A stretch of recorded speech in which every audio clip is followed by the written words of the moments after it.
এই সাইডে বাটা তো কাটা পড়বে না। আসসালামু আলাইকুম বন্ধুরা, কেমন আছেন? আশা করি ভালো আছেন আপনারা।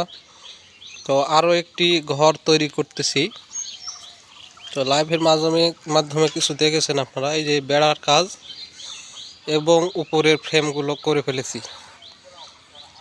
তো ভিডিও নিয়মিত পেতে অবশ্যই পেজটাকে ফলো দেবেন এবং কাজের তথ্য নিতে এবং কাজ করে নিতে চাইলে যোগাযোগ করবেন এবং কি ভিডিওটি শেয়ার করবেন, কারণ আপনার একটি শেয়ারের কারণে আমার কাজের ব্যবস্থা হতে পারে। কাজগুলো দেখে যদি ভালো লাগে অবশ্যই কমেন্টে জানাবেন, সঙ্গে থাকবেন। প্রতিনিয়ত কাজগুলো দেখতে পারবেন কিভাবে কাজগুলো করতেছি। ধন্যবাদ। দেখেন এই যে ফ্রেমের কাজ হয়ে গেছে, এখন ফ্রেমের উপরে বাটাম মারবো। বাতা, অনেকে বাতা বলে।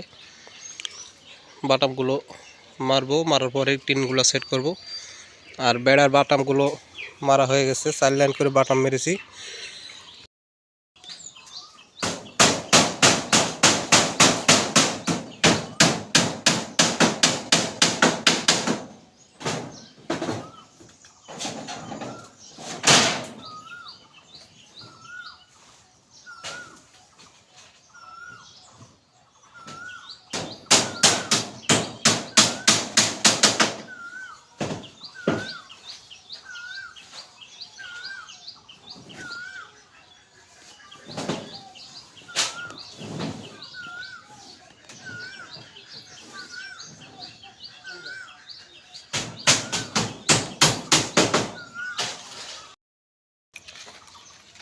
তো পরবর্তীতে বাটাম মারা হয়ে গেছে, দিয়ে টিনগুলো কাটা দিয়ে আটকা রাখছি।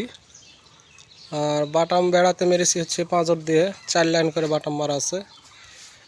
হ্যাঁ, ঘরটা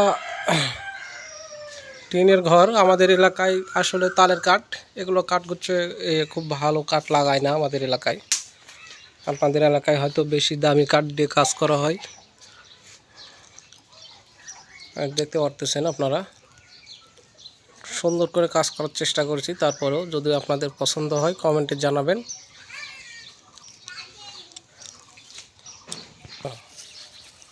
উপরে ওটা লাগলে ঝামেলা।